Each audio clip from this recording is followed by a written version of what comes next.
So I keep hearing all this pro Bill O'Brien stuff while simultaneously hearing how it's the worst offense in the history of the forward pass. So I don't understand how those two things are simpatico, because that doesn't add up to me. It doesn't make any sense. I am drug testing you for hard drugs. I will not pass. Cut to it, cut to it, let's get down to it. Cut to it, cut to it, cut to it, let's get down to it. Welcome back. In this episode, we are talking all things New York Jets. There's a lot of buzz on this team this season. What? Are you okay? You had to take yeah. a deep breath to talk about the Jets. Jets. Very respectable fan base when the guy who leads that charge retires because of how bad the team gets. But we'll be talking about this team featured in Hard Knocks this very season. They brought in four-time MVP Aaron Rodgers. He took a little haircut to go there. He's excited. Everyone's excited. The Jets also bring back the double Roy, Garrett Wilson, and Sauce Gardner. They're back to capitalize, to build off their young, promising, budding careers. Third season for Robert Saleh as he's seeking a second season, the postseason for the very first time. Steve's next stop on his training camp tour was the Big Apple, and I've got to start off with the most important thing I saw that you saw, which is the Italian Stallion, Method Man. Yes. How was that? How is he doing? Bro, hey, it was so unbelievable, bro, to have the opportunity to meet Method Man. And first time? That was the first time. Yeah, oh, wow. First time. But all he wanted to talk about, too, was, hey, how are my Jets? What do you think? And that was pretty dope, man. It was cool. It just flat out, it was just cool. Bottom line. He's a crazy athlete. Like a crazy athlete. Yeah, he really is. He grew up doing lacrosse, so he's really pushing lacrosse to be in all the demographics that lacrosse generally is not in. Correct. Right, and so he was super excited. He obviously works out, bro. It was just when you wake up and I go to training camp. I think that I'm gonna see. Hey, I want to see how Aaron Rodgers looks. I want to see how the backup quarterbacks look. I want to see how Alan Lazard, the new acquisition coming from Green Bay Packers, Randall Cobb, Sauce Gardner, DJ Reed, blah blah blah blah. Nope. I got to meet Method Man, bro. Even as a West Coast guy, in the 90s West Coast guy, you still have respect for Method Man, Wu-Tang, all that. Okay. Absolutely. Right, absolutely. So it was dope, man. It was dope. And then he sat down in the chair, so it was good, man. It was I think I watched a little bit of football, but I can't recollect. I understand. So if Method Man's there, I haven't seen Method Man at Jets camp before. So how does that speak to the vibes, the expectations for this team? So that's interesting because the dude is a straight Jets fan through and through, always has been. I think because of Aaron Rodgers, because of Hard Knocks, and all the media, he's been there before. Right. But you just don't get that. You don't hear anything. So it was pretty cool. But moving on, the overall vibes of the camp, let me just take you into what I saw, right? I'm getting excited to be there because it wasn't just the excitement of, ooh, Aaron Rodgers. The whole vibe, and see, I was at the Jets Thursday night football game against Jacksonville, and then I was at the Jets inside training camp when Adam Gase was there, and I believe Hines Ward was at the same practice. Totally different atmosphere altogether. Now, obviously, it's obviously it's been some time, but it was totally different. For sure. What ways specifically? Is it like guys seem more focused, or things happening with more crispness to them? I don't necessarily know it was more crisp because I haven't been in practice to know what, Sure. what was good execution, what's bad execution. That is the one thing about football. You can see a big play and don't necessarily know if that was the complete 100% perfect execution of the play. You don't know. You just know that was a 25-yard bomb that equaled up to a stiff arm, a spin move, a great block, shift in the line, and it was a touchdown. You don't see how the sausage is made, what ingredients is missing or added during the process. You just see the end result. Right. So I'm is not this really sure. Is this how the coaches drew it up, or did it just happen this way this time? Yes, and I'm not sure. But I would say the environment, the coaches, they had a little bit of pep in their step. They don't even have a mascot, but the mascot had a pep in his step. Just everything about being there just seemed different. Now, I've been to a lot of training camps. They all play music. Yeah. But not all training camps are vibing and excitement the same way. Oh, Steve, how many have you been? Well, I've been to the Panthers training camp. They got a little pep in their step. And now I've been to the Jets. I'm going to Seattle. From Seattle, I head to Jacksonville. From Jacksonville, I head to Pittsburgh. So I'm going to 5 training camps. So I get to see how all 5 teams do it differently. And I would say that the Jets just had a different vibe. And I think it's also the football gods have put me in connection because who are the Carolina Panthers playing in a couple of weeks? The New York Jets. I think it's going to be a good test for the Carolina Panthers. And also I heard the Jets a number of times. They got a little frisky, a little spicy. They was throwing some bless yous out there and hallelujahs. And all I heard one of the linebacker coaches say is, wait till this Hall of Fame game and we can let it loose. You generally don't hear that from coaches. I haven't heard coaches say, wait till the preseason game so we can let loose. Usually they're saying, hey, there's a game next week. Let's pick it up, guys. They weren't saying that. They were saying like you can feel the antsiness of, I'm tired of going against my guy. I need to unleash this on someone who rightly deserves the pain that I prefer to give him. That's the vibe I got. That feels early into camp to be tired of hitting your own teammates. I feel like that's a later in August type thing I hear coming out. These guys are just that ready to go. They're that ready to go, but that shows the intensity. Talking to Randall Cobb and Alan Lazard. Alan Lazard told me, he said, man, when we had all these vets in New England, in Green Bay, you have some days where you're like, man, I can go 2 or 3 more reps just to get going because it was so laid back and they have veterans. He said, with these guys, they're so young. He's over there like, bro, feet hurting, legs tired. So they get after it. This defense is relentless. This defense is going to make some people maybe down in Boston if your quarterback believes what he sees and gets tricked with his eyes. It's going to result to a turnover. It is going to result in a turnover. Be very, very concerned.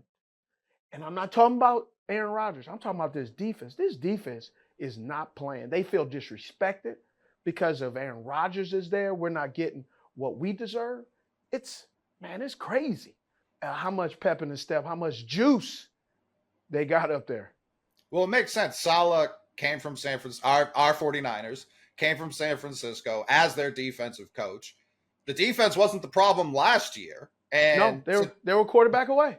Correct. Since you brought up the defense, I was walking my dogs this morning. It made me I was thinking about this conversation. and Sauce Gardner specifically. You could argue not only was he the defensive Roy last year, he may have been the best overall corner in football last year as a rookie. Can he get better if he's already set himself to these heights? And what does better look like? Better looks like a guy using the length that he has, the speed that he has, but also advancing his knowledge and recognition of the routes, using splits, using information that they already have, and executing it at a faster pace. And when I say faster pace, all I'm saying is he's not slow or behind. Sure. Just saying a faster pace where he can diagnose it a little bit faster, which means he's a step ahead, which means if you have a quick out and Sauce knows it's coming and soon as you break, he's already breaking, that's that step. But when he sees the split, he also changes up his alignment to adjust to undercut that quick out. Yeah. That's the difference. Okay. I did a little bit of watching some film prior to. If I was a corner, if I was a wide receiver today, going on record, there's about 3 routes that I think I'll be able to fool him with maybe alignment or release. But out of the routes of 1 through 9, or depending on what kind of offense you're in, 0 through 9, I'll say I will feel comfortable with 3 routes. The other 6, I think he'd give me a lot of trouble. Just because he's so handsy, he's grabby. Well, he knows exactly what he wants. He's not going to stand up and line up and have his wingspan out. Right, but because he has a great wingspan, his ability to run and stab you or throw you off of your route is something that really can be problematic for a receiver. I was joking with him and I said, you so handsy, it's like a gnat. I was like, more like a fruit fly, right? Just kind of messing with him. But his DB coaches, Ricky Manning Jr., I know, secondary coach in the safeties, Marquand Emmanuel, he knows what he's doing. They have such a good quality of secondary and defensive coaches that just really want to get active. There's just showing you the sauce, the effect, and just how this defense is. I was watching Jimmy Moreland. Jimmy Moreland's out there he's 5'11", James Madison in his fourth year. Not moving the needle. Bro, I was watching him cover. They threw the ball to the other side, and he just did something so small. But for me, I saw it. I think it was Brownlee. He hit Brownlee. The ball went right. He tried to give him a double move. So he set him up good. Moreland was with him. Turned to run, backpedal. And then when he saw the ball was strong, he just nudged him, hit him out of bounds. Now that man, he goes out of bounds. So if he gets up, 1, he must reestablish himself, the receiver. And 2, I think this is still the rule, but somebody will tell me it's not. And they, these couch GMs and couch officials. So do your due diligence. Go Google the ruling. You must establish that you cannot, I believe, be the first player to touch the ball. You have to be the second. Now, I know they changed that rule. However, I don't know how you reestablish, because everybody that has reestablished themselves, they throw the hat down, so obviously they haven't. Yeah. So I don't know the rule, but I just know as a former wide receiver that played a little bit in the league, reestablish yourself and the quarterback throwing the ball to you always equals to a disappointment. Mm-hmm. Moreland uses that to his advantage. That's something small, but it just shows you the activeness of this defense, that they're not taking any plays off. DJ Reed balled in Seattle, balling with the Jets. Really disruptive. Quentin Williams, still a problem child. Not taking the days off. He's not doesn't take vet days, just a troublemaker, bro. Just a troublemaker. Just the active hands of this defense, really problematic. He called himself and Sauce Shaq and Kobe, which leads me to believe they're about to three-peat. Is that the overall expectation from the players and the team? Not that they're going to three-peat, but that they are going to be in Vegas come February? They sure have increased their chances. When you look at this team and you look at what has happened to the Jets, there were games last year the defense won by themselves and the offense gave it away. One, you lose Breece Hall. Two, you have a quarterback who's still learning on the fly. And just, he believed what he saw, and there were special defensive coordinators that threw some things at him that he just wasn't prepared for. And he did not accurately make the right decision. And that happens. One of the things that I did notice about Zach Wilson from practice, he has some good throws. He has some throws that he wished he can take back. He has some throws that I felt that were just check down Charlie's because of the exotic defense. I talked to a defensive player and he said, man, when Aaron's in the huddle under center and when Zach's under center, we are trying to disguise for everybody. We don't discriminate. Right. We disguise for Aaron and Zach. He said the difference is Aaron is telling us, hey, come on down. Aaron is knowing exactly what we're doing. He said they're disguising, and Aaron's telling them, hey, come on out. Peekaboo, I know, I see you.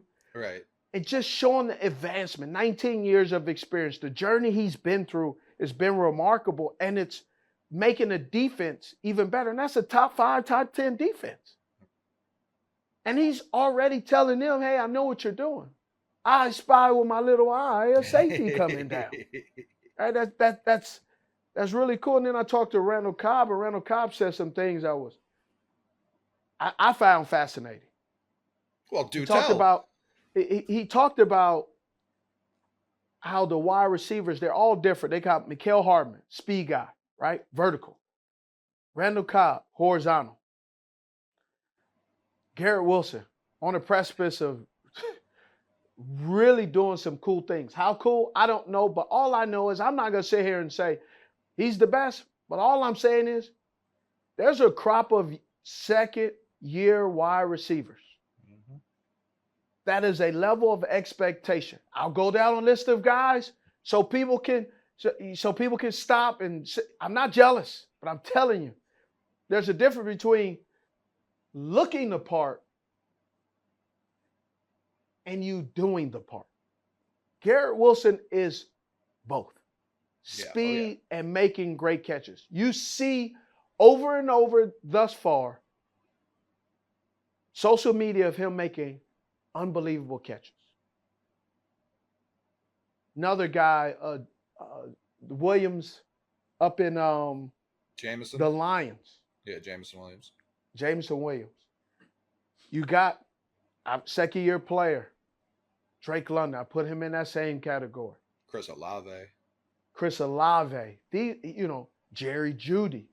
These are guys that there is a level of expectation that a lot of fantasy people and people are going to be watching. Who's the next crop of receivers that are going to take over? That they're going to, air quotes, overnight success. Yeah, Garrett Wilson is already being taken as wide receiver 8 on Underdog. Is that even too low? Should he be in that top 5 already? Yes, he should. His quarterback is Aaron Rodgers. Yes.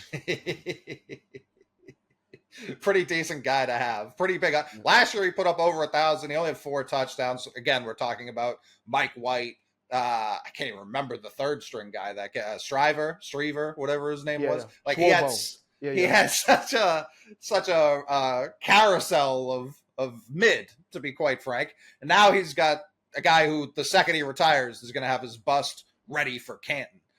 So that must feel great for him. And what do you think he's learning because Aaron Rodgers brought so many of his friends from Green Bay, is it helpful that a Lazard and a Cobb can, not that Garrett Wilson needs to learn how to play receiver, but how Aaron Rodgers likes his receivers to run routes or be certain places on the field, stuff like that? Well, one of the cool things that I do believe is when Aaron Rodgers is under center and he goes through his progressions, he has his first read, second, third, and fourth read. Understand that Aaron Rodgers is going to go through his progressions. And as Aaron Rodgers goes through his progressions, you don't have to rush with an Aaron Rodgers. Actually, you need to take your time and sell the route even more. Because when you sell the route even more, Aaron Rodgers may scramble, but when he's scrambling, he keeps his eyes down the field. So he may go through his first, second, and third progression, scramble, start all over, and he will go to you as the third or fourth progression. You're not dead. The coverage may dictate a possibility of you not being available. But when your quarterback is Aaron Rodgers, he's telling those guys, I will let you know, but do not assume, because if I throw you the football and you're not prepared and ready, I will check you off my reliability list. That's not what Aaron said, but I'm just saying that's what it means. He's telling you that you can be available at all times. Speaking of Rodgers, how is his overall vibe? Obviously, this is what he wanted. He said he wanted to go to the Jets. It's still early. Vibes are high. He's defending Hackett. Is this that kind of puppy love, that new relationship feeling, or is this sustainable throughout the year? I think it's the new puppy love. It's the new, new car smell. Yeah. But you got to understand, it's a luxury car too, and it's here. This is what the New York Jets and Aaron Rodgers wanted. Just sometimes when you're at the same place for a long time, it may not even be it's not working out. You just need you need new scenery, you need a new pair of eyes. It's just a lot of different reasons. He was there for 18 years? At least. I mean, he's drafted, yeah. So, nothing wrong with it. No. For me, what should be the difference in expectation between Aaron Rodgers' Jets tenure and what we saw 15 years ago when Brett Favre made quite literally the exact same jump? I think it's different. I don't believe that when Brett Favre went to the Jets that he was in the same position. The Jets were in the same position as him. I don't. I think the Jets are in a better position. Their defense is top tier. It's a tier 1 defense. It's interesting. Like I was looking it up before the show. 23-year-old Darrelle Revis was on that team. It was third year Eric Mangini, much like it's, I believe, third year Robert Saleh. So, and it's age 39 Aaron Rodgers and age 39 Brett Favre. So it is a little too close for my liking. Okay, so age-wise is too close. But Go back and look at what was the defense like that year? Like they weren't top 5. They weren't ranking, like interior were ranked number 1. I mean, their linebackers are, I believe, ranked 10th, which is like for them, the linebackers that are led by C.J. Mosley, you're saying that they're ranked 10th, and that's slightly disrespectful. Well, this is what, year 3 of Mosley's been hurt. Sat out 1 entirely, and then last year he sat out 1 because of COVID. But he's also been a guy. Great player. He's been a guy who's coming from Alabama. To some degree, he's been nicked up because he plays such a physical type of football. So for CJ to have something going on, that's not going to alter his productivity. So that team. Go ahead. That team started 8-3 and went 9-7. Now I don't See, think this isn't a 9-7 team. Well, my question is, if this team starts, we're talking about the good vibes, the new relationship feeling, all that. If this team starts 8-3 and then they lose 2, could that fracture, or do they have enough? Do they have enough leadership? They obviously have enough veterans, but what stops Have enough it? leadership. Okay. They do have enough leadership. I can see them going 11-7. You gotta look at Buffalo Bills. Just because you have Aaron Rodgers, you can't discount the Buffalo Bills and all the good things that they're attempting to do. You can't discount the Miami Dolphins if Tua Tagovailoa is healthy and what he was able to do. I don't care what your opinion is of Tua. Miami's offense looks different when Tua is in the lineup. They're effective. They're faster. They just play well. And that's without emphasizing the running game. If they can emphasize the run game, it's going to be a great chess match. The question is, where will your New England Patriots be? Because they seem like they're at the bottom half of this division right now. They feel like they're at the bottom half of the NFL.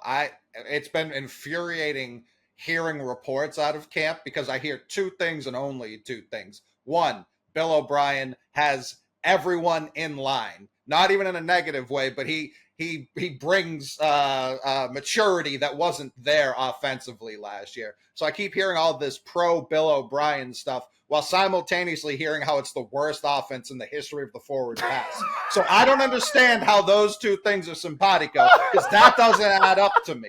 It doesn't make any sense. Either he's doing great, and I like Bill O'Brien. I was happy we got him. I was banging on the desk to get him last offseason. Yeah.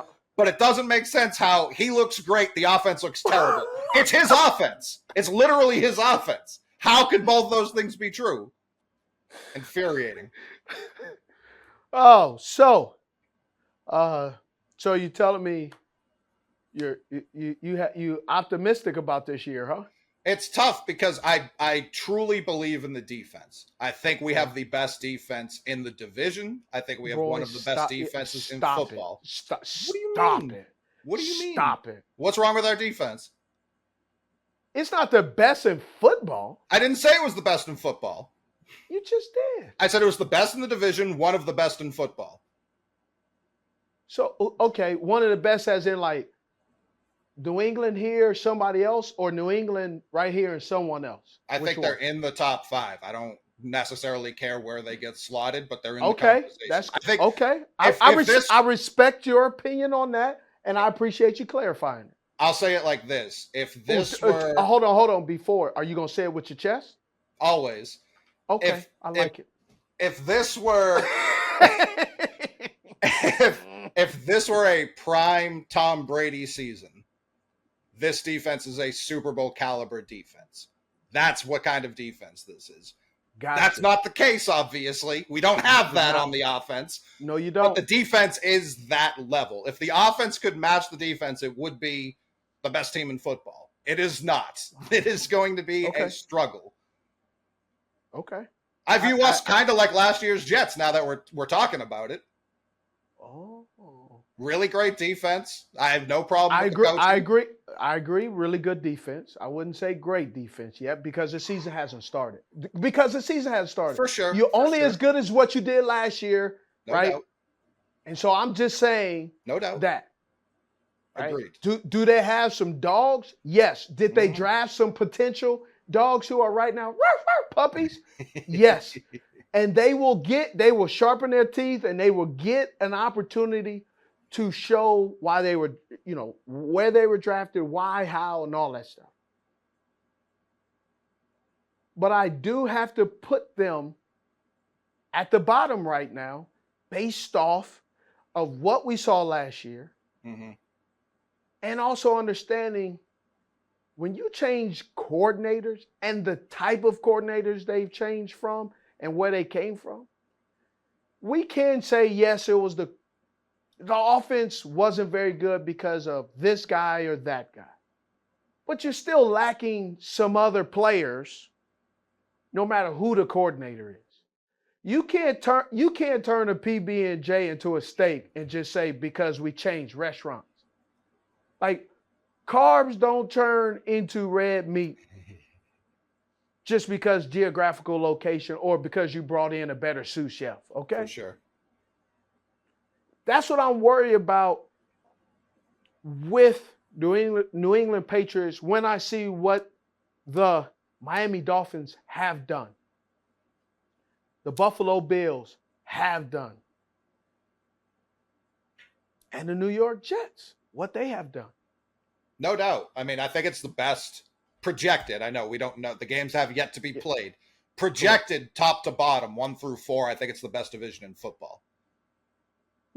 There's no Arizona Cardinals to hold down the division. There's no the entire AFC South. You know what I mean? Like the NFC East. One of those teams one of those teams is Washington, so already proves my point. Top to bottom, I think it's the deepest division in football. Like the Patriots, I'm projecting them to come in 4th. I don't think they're the same as every other. Like they're still going to be picking 15th. You know what I mean? I agree. Where you're going with that, I do agree.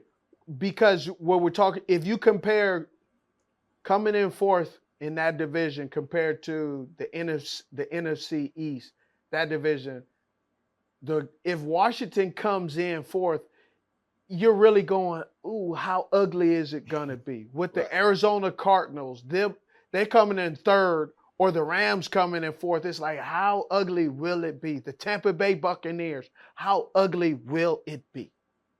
Right. So that's where it's like because some of those teams, that's gonna be a bloodbath for sure. I mean, a molly-whopping, drag them through the mud, just smack them while you got your wife beater on. Like, it's just going to be ugly. And I think we're going to play some ugly games, too, because absolutely. I believe we have the projected toughest schedule in football this year, which I don't know how that happens with coming off a 3rd-place finish. Don't care for that. Listen, that's what the computer's telling me. I didn't say that. And the Jets were a last place team last year. They're still 7-10. There are teams that would hang a banner for 7-10. 7-10 sometimes wins the AFC South. Like 7-10 is not a bad record. I can see the Patriots having that exact same season this year.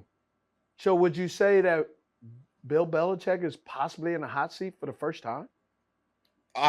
No, definitely not the first time. He's been on the hot seat off and on his entire tenure here. I don't know if that's made the rounds nationally, locally. GM Bill should be fired because he's not helping Coach Bill. It's infuriating being a Patriot fan with a brain in his head because you hear some of the most insane things about Bill Belichick. All I've heard about GM Bill Belichick is he can't draft, doesn't know how to find talent. Who are these giant contracts he's handed out over the years? He got Stephon Gilmore and Revis for 1 year. He hasn't been signing people to crazy deals. So where's he gotten all this talent? Through the draft, through undrafted free agency. That's where he's done it. So all this, he's cutting his nose to spite his face. No, he's not.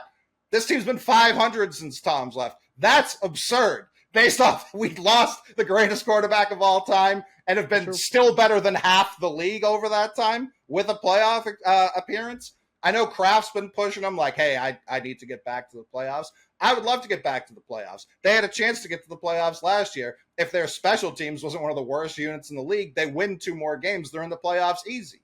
So that's where it's like, is that Bill's fault? It was his fault for the offense last year. I agree 100%. He's not perfect. He's a human being. But the idea that he should be on the hot seat, he should be able to coach as long as he wants. Who cares? Truly, like, I'm not saying just punt seasons if he's senile, if he gets to senility and he's unable to do the job anymore. But at this point, yeah, let him run it up. All right, so let's go through this. Let's go through the roster then. I mean, not the roster. Let's go through the schedule for the New York Giants and let's see what we're thinking. How we gonna do it?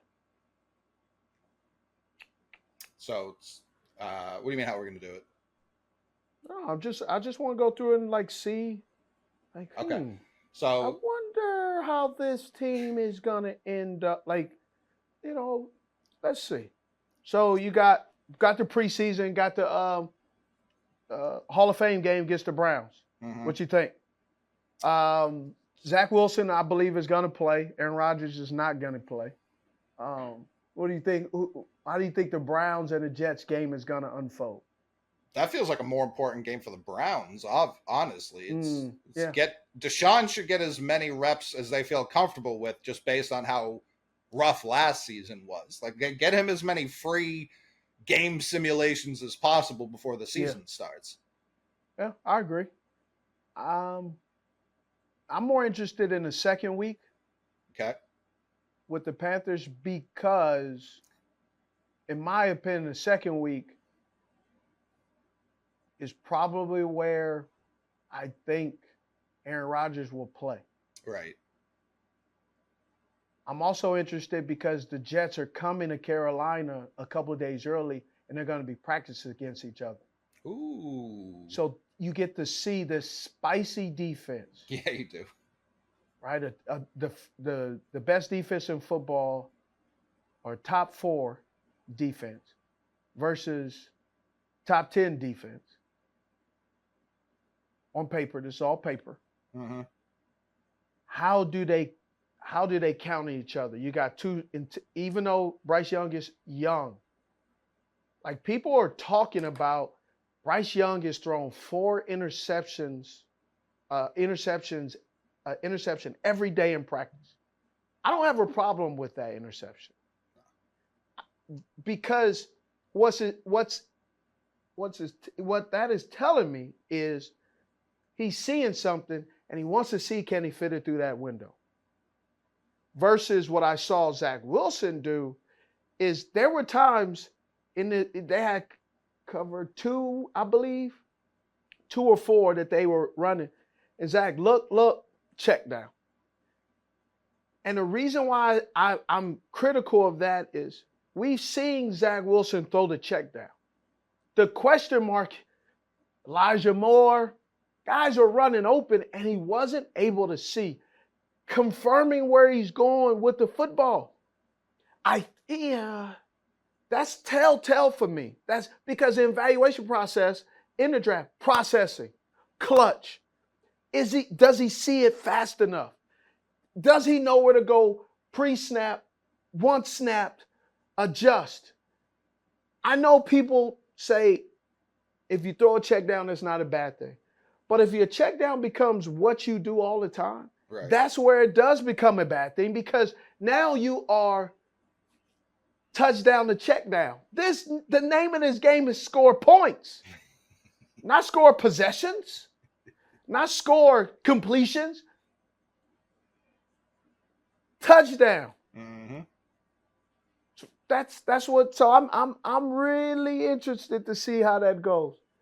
The third game, it's going to be a primetime game, I believe, 7:30, against the Buccaneers. Bro, I think that first half, I think the Jets are going to demolish the Buccaneers. Now it's going to level out in the second half, because backups will be playing, guys who will be trying to make the team. And so there'll be a lot of errors, a little bit of sloppiness. But I believe in the first half, you're going to have the starters. And I think it's going to get ugly real quick. And when I say ugly, I just mean better execution by the Jets, more explosive plays. Easy button. Yes. Now, since that is the final preseason game, if it isn't easy. No, the final one is the Jets and Giants. They're still doing 4 preseason games? Yeah, because when you play in the Hall of Fame game, you get that fourth game. Gotcha. Okay. That's why I was very. That's in a regular one, you would get the 5th game. That'd be 5 games. It's still, if you play in the preseason. But I like this for the Jets and whoever's playing in the Hall of Fame game, because when we used to play 4 games, you had more opportunity for the young guys. But with these 3 games, you don't get as many opportunities, so these young guys press.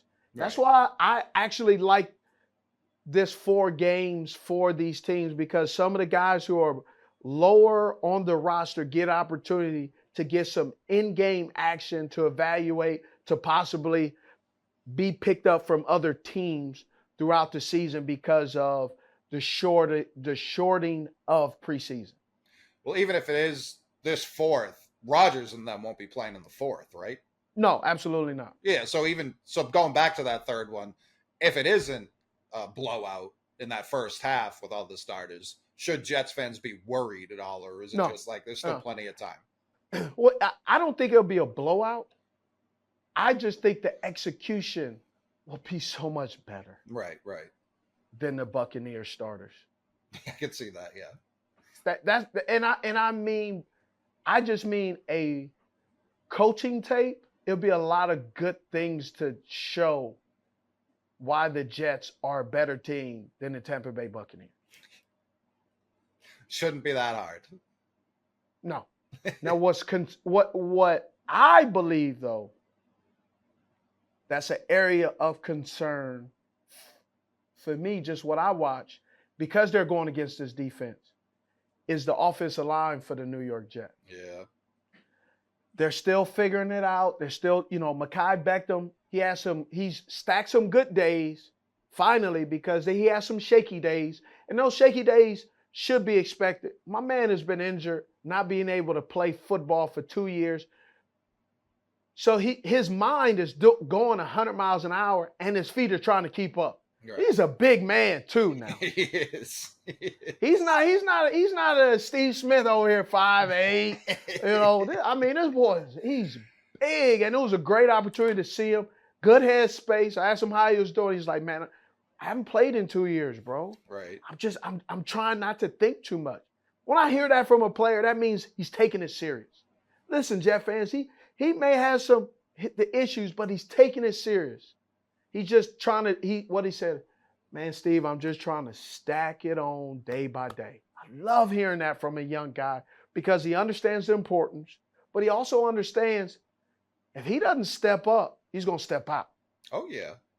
It's about to be contract extension season for him soon, too. So he knows this is the time to make his money. I remember when he got drafted, his whole family, they all stood up. I was like, which one did they draft? Like this, they could have taken anyone from the Becton household and put him on the left side. That family was made to produce left and right tackles. And even last year, Elijah Vera Tucker went down. I believe their center went down. So right now they're all healthy, but it still looks a little shaky. Or are they just trying to get on the same page together because they haven't played together? I don't think it's shaky. They're just they're going against a defense. Going against a defense that's killer, right? Will McDonald, bro. Super duper Paul's well put together. Goodness gracious. Just crazy. Lawson is back. He is not playing. He is destroying dudes. Joe Tippmann at center. First of all, I've never seen a center that tall. Hey, he's like 6'6", 6'7", right? Yeah, well, everybody's taller than me, but yes, he's well, sure, he's but for a tall. center, for center, that's preposterous. Yeah, great bend. Like, it's pretty good. How was Jermaine Johnson looking? Second year guy for their third first round pick from last year. Like you said, they brought in Will McDonald, kind of play that same role. Are they on the field together at all, or are they in a rotation together? When you use a first-round draft pick a couple of years before, and then you use another first-round draft pick, one, that tells me that you need depth, and that just in case this guy doesn't really show the potential. When you're in your third year, I think I've talked about with the Panthers, when they bring in people in your same position, you need to be worried. I'm not saying they put them on notice, but I'm saying that they want to have depth and they want to have an active pressure building defensive line. And I think they're just Joe Douglas is going to go with the hot hand. Yeah. He's going to put as many people as he possibly can out there so he can have good football on defense. They know what they have on offense, but they want to continue and not take a step backwards on the defense. Well, they know what they have for 10 of 11 slots on offense. The running back has been a bit of a debate as of late. Brees Hall looked great until he got hurt as a rookie. He's still not Yep. practicing, right? He's a couple weeks out. Nope. And they're in heavy talks, heavy open flirtation with Dalvin Cook. Yeah. What would that mean for the Jets? Not even in terms of just Brees, but in terms of this season. Does Dalvin immediately come in as the lead back? How do you picture that working? Well, first of all, the running back market is gotten extremely interesting. Dalvin Cook was there. They were just bringing him in, kind of show the facility. The one thing that I know about Dalvin Cook when you assess him is, I don't want to say he can't catch. I just don't think he's as fluid, as good as he should and could be. Mm-hmm. I think with Brees Hall, his workload for a healthy back was great. I think they realized after the ACL and where he is, that just in case. Yeah. To keep him fresh. They got Michael Carter from UNC Chapel Hill. They also have Michael Carter, who's a DB. They sure do. And Michael Carter, his headspace is good. He understands that this will be a backup committee. And it's not to downgrade him. Michael Carter was a back by committee in college. He sure was. So he understands it just keeps him fresh. And I believe all three of these backs are a different type of back. And with Aaron Rodgers, you got to have those different types of backs because depending on the game and also the weather and also the field and also the division, you got to be able to travel. And we know with Brees Hall, that showed. You got to be prepared for when your bell cow goes down. So right now, Brees Hall is being taken as running back 11 on Underdog. Do you go? I think. Does your opinion of him fantasy wise change if they bring Dalvin in? I don't know because you could if they're gonna go with a hot hand, right? I can see Brees Hall constantly being a hot hand. Yeah, I could see that too. I could see Dalvin Cook or Michael Carter being the third down back, the guy who's coming in, right? Because when you look at it, running back wise, the biggest thing, pass pro, you know they're gonna pass, yeah, and receiver value.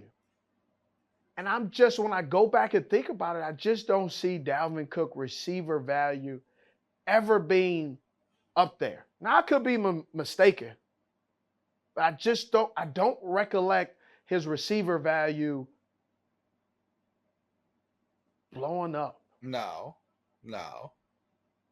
And it's Rodgers and Hackett to plenty of extent. In Green Bay, I feel like it was never. Aaron Jones has been the lead running back, but they've always had an A.J. Dillon. They've always had another guy who is taking a bulk of those carries too. So it's something Rodgers is comfortable with, something Hackett's comfortable with. The Jets offense shouldn't look anything like the Jets offense of 12 months ago in any way, shape, or form. No, not a 7-10 Jets. No. But I mean, do you want to go through the regular season schedule too? Because they start off, it's not an easy September or at all. Oh, Buffalo, that's going to be a great game. I'm interested in the Cowboys though. I want to see Diggs and Wilson go at it, bro. Oh yeah. Ooh. Yeah. Parsons and Lawrence get after Aaron. And then you go down 9-24 down there on CBS 1 o'clock. New England Patriots. I got the Jets. Who you got? I think the number is so preposterous. It's hard for me to remember. I think the Jets are 0 for their last 16 against the Patriots. It's 14 or 16. It just changed though. And maybe we'll see. Nah, there's not. We'll see. You just talked about how confused you are. Don't look around. You're in a room by yourself. Ain't nobody here but just me and you. Rodgers had to go into overtime last year against the Patriots at home against Bailey Zappi, who didn't even start the game. That was who he played. And that Packers team wasn't far off from last year's Jets team. Yes, the Packers are not. Last year's Packers weren't even close to last year and this year's Jets, bro. What was their record? I'm not talking about record. I'm talking about playing. Come on. You going with much better offensively. Huh? Much better offensively than the Jets last year. Who, the Packers? Yeah. I agree. And then worse defensively. So are you telling me that the Green Bay Packers defense didn't they play? Were the same? Well, I said they were worse. They were worse. Oh, okay. I thought you said they were the same. No. But I was saying they were the same. If the offense is better on one team, the defense is better on the other. That's pretty even to me. Gotcha. Okay. Yeah.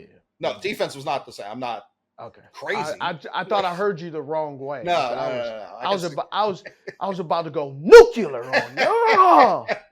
I was going to jump through the screen. All I'm saying is if they're 2-0 and Salo starts talking about receipts heading into the Patriots game, Patriots are winning that game by 40 points. Now, if Robert Saleh keeps his mouth shut. Did you say 40? Yes. Oh, yeah. It'll be a tough day for the Jets. If Robert Saleh starts talking, this is what he did last year. This is what he does. If he starts talking ahead of games, it typically does not go well for the Jets. If he just lets his team do the talking, Jets are to be not to be trifled with this year. I am drug testing you for hard drugs. I will not pass.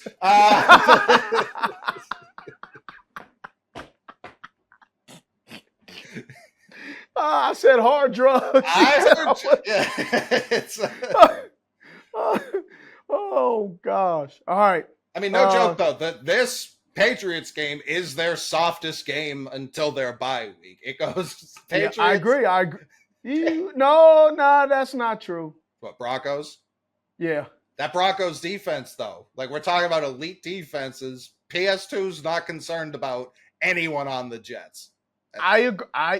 He doesn't have to be concerned, but it's going to be a damn good game. Sure. I'm just with Tim Patrick going down. Yeah, that was tough. Right? They were going to use Tim Patrick a lot. He's such a great blocker in the run game. He's a huge target out of the slot. That means they're looking for Jerry Jeudy. You got your 50-50 ball, probably one of the best 50-50 ball guys out there with Sutton. Jerry Jeudy's going to have to go. That means he's going to be lined up with DJ Reed. They're going to have to run the Broncos are going to have to run the football because they're going to keep, well, not keep, but their main focus is going to be to contain and make Russell Wilson go through his progressions and be a rhythm throwing quarterback. That's going to be real tough. Why are you chuckling? Because their main focus is going to be to find Sean Payton and strip his skin from his bones. That's what their main focus is going to be that week. Yeah, that's kind of true. Yeah, that may be true. That one might get flexed out of 425. Yeah, that flexed out. Yeah. And then you got the Eagles and Giants. Woo. Eagles and Giants. The Eagles look good. Giants look good. I tell you two that I'm not concerned about. Chargers and Raiders.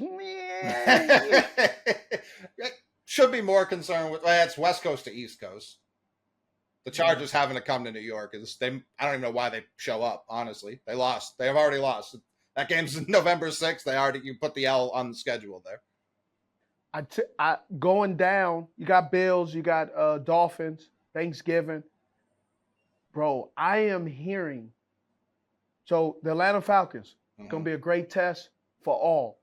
Great test for all. Just bottom line for all. That's all I'm saying. But, man, that 12-10 game against the the Texans, man, I'm hearing C.J. Stroud is out there throwing dimes. Oh, yeah? Yeah, he's doing really good. They also got like 9 million wide receivers that are all different types. So that'll be interesting. They got 12 wide receivers. But the one guy I'm concerned about, who he just talking about ACL, talking about workload. I don't think Robert Woods is the same Robert Woods after the ACL. Yeah. I think he's slowed down a bit, man. I'm rooting for him. I hope he makes the team. I just don't see him really. They just said he doesn't look as fast as he used to look. Right? So that kind of sucks. And he's been in the league, I think, longer than people realize because his first couple of years happened because he was in Buffalo. Right, yeah, before they became Josh Allen Buffalo. So people weren't really paying attention to him until he hit the scene. And even those first couple of Rams teams weren't all that great. So he's been in the league. EJ Emanuel. Remember EJ Emanuel? Yeah, sure do. So they get at Dolphins December 17th. And that'd be crazy. It will. And I think that could be a good game. That game could be home field advantage for a lot of people. For the Dolphins, if they beat the Bills twice or split, that could be with the Bills. If the Dolphins beat the Bills, if the Bills beat, that could be a lot. I can tell you what isn't. This TBA on the beginning of the year, the Patriots game won't mean much. I can tell you that. Week 18? Yeah. Oh, exactly. No, that could be the Patriots Super Bowl in the sense where that could knock the Jets out of the playoffs. Very easily. Okay. I could see that world. Yeah. Which would indicate that being the Super Bowl for the Patriots would indicate that they are making plans for the offseason. Correct. Definitely. Okay. All right. Just wanted to double check. Wanted to make sure. Big time. And Belichick I think he would chalk that up as a successful season.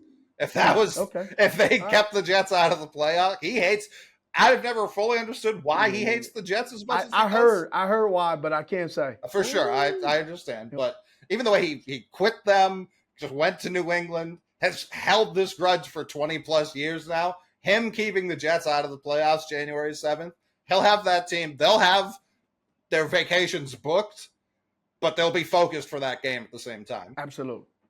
The Commanders, do you believe that this will be a competitive game? And is Chase Young going to be on a team then?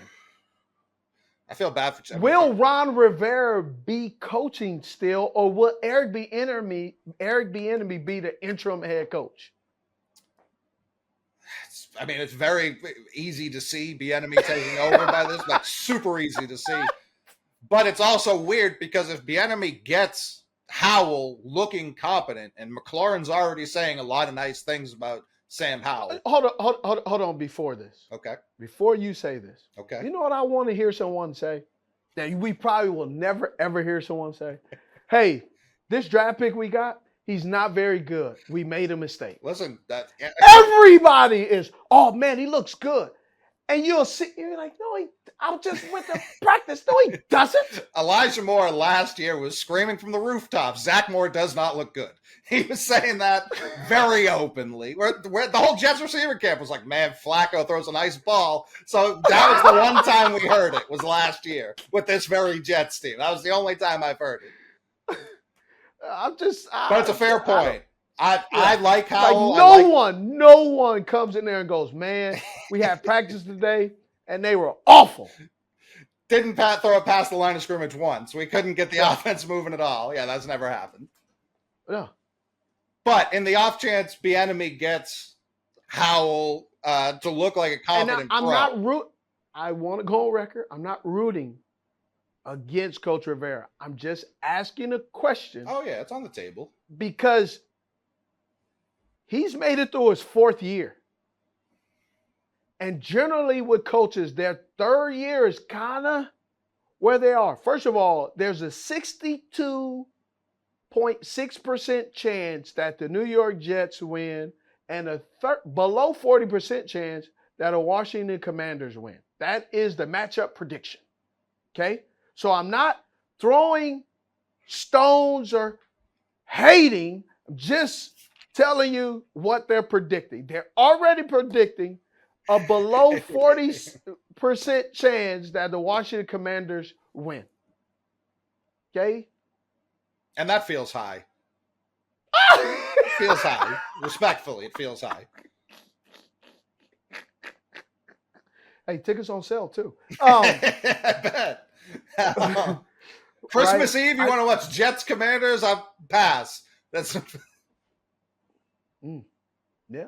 I like the fact that people are excited about the Commanders since last year. There was a total of like 17 people. Right. At practice. Right. So but I just don't know, right? We talk about the Commanders, man. If the The first game of the season against the Commanders, first 2 games, are they winnable? You have the Arizona Cardinals,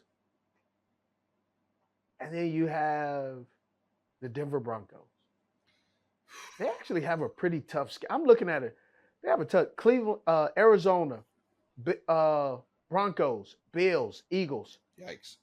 Bears, Falcons, Giants, Eagles, your Patriots, at Seattle, then back again against the Giants, the Cowboys, Dolphins, Rams, Jets, 49ers, and then the end of the season against the Cowboys. Wow. 49ers that late is brutal. That's brutal. Woo! And this is a team who averaged 18.9 points.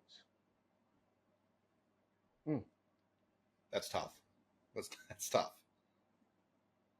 Yeah. Jets have a late Thursday game, which I don't love. I feel like they should cap when Thursday. I think Thanksgiving should be the last slate of Thursday night games.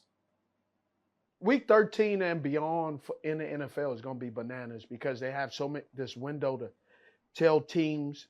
But I do like the fact that there could be a potential game, and they can fill it with a game. You're right. I do like that. Yes.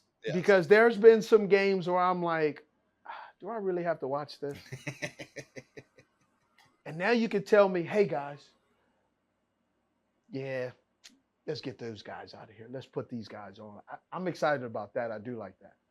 You want to hear my radical idea for NFL schedule change? Yeah, let's go. I mean, nobody's going to change it, but I'd love to hear it. They change it every year. They may change it. But they're not going to change it for your radical. You never. Stranger things have happened. I think the first. You got me on that one. We should only have the first 8 weeks of the season right now.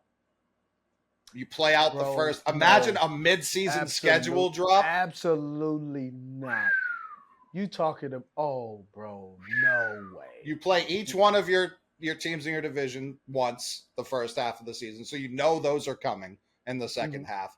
But then it's like we'll never have a questionable matchup again because they try and get cute. They try and predict things a year in advance. Guys get hurt. Guys just are bad now. They don't. You can never be sure because, like you're saying, and they're trying to flex it now.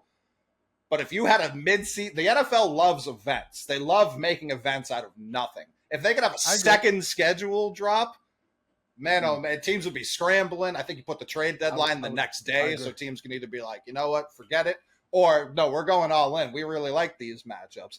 That would be quite exciting. Well, I don't really venture down the lane of the Washington Commanders, but I'm just going to venture down the lane.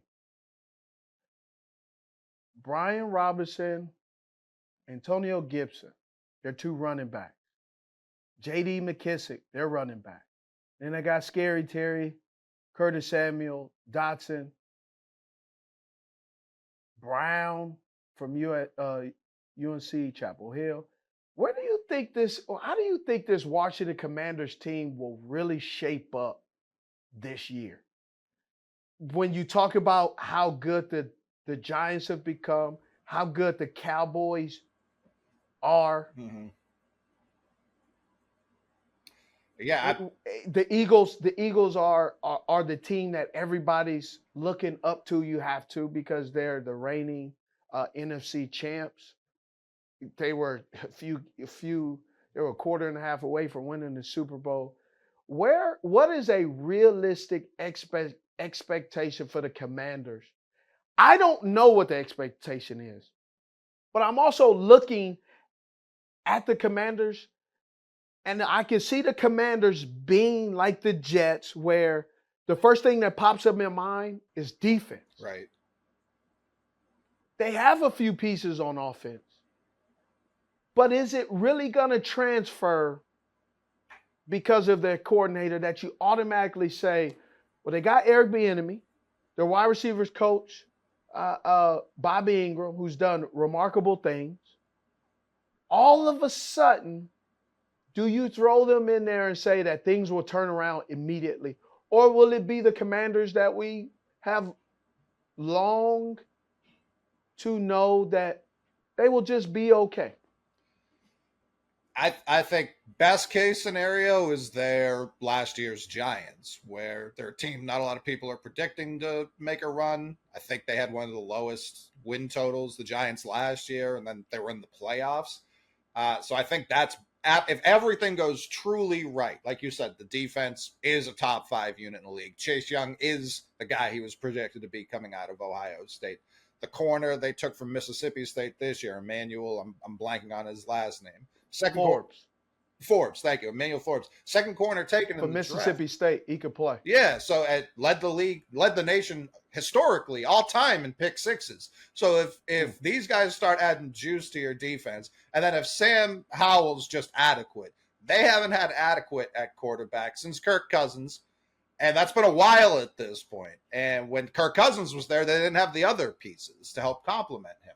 So if they could be average offensively, I feel like since Antonio Gibson's got there, I've heard about them wanting to cut him, trade him, phase him out of the offense. Will he play receiver like he did at Memphis? Is it full-time running back now? If Bieniemy can figure out how to use him with Brian Robinson, like you said, with J.D. McKissick, if Howell and Scary Terry do have this connection that Terry's talking about, I don't see a reason why they can't be floating around 500 and maybe even a little bit better, like I said, like the Giants last year. But I think everything has to go perfect for that. So here's your problem with everything you said. Points allowed. This great defense. 343 points. Ooh. Just not a lot. Just overall, 24th. Offense, 27. Mm-hmm. Defense is tied for 11. Special teams tied for second, which is great. It's right. Even right now, they like 0.6 is the win margin for the Commanders in Arizona, and we know Arizona. I read Arizona. They say, "Oh, we're gonna Buddha Baker. We're gonna surprise some people. We're gonna shock some people." I don't know what the shock value is, but I think people are saying he's trying to say that people are counting us out. Yes, they are. I think that's a fair assessment. They're projected now to have the top 2 picks in the draft. So they're as counted out can be. How about this? Sam Howell currently right now, the chances for him throwing for 300 yards against the Arizona Cardinals, would you like to know what it is? Yeah, I have no idea what it could be. 13%. Okay. 13, not 20. 13, not even 15. 13%.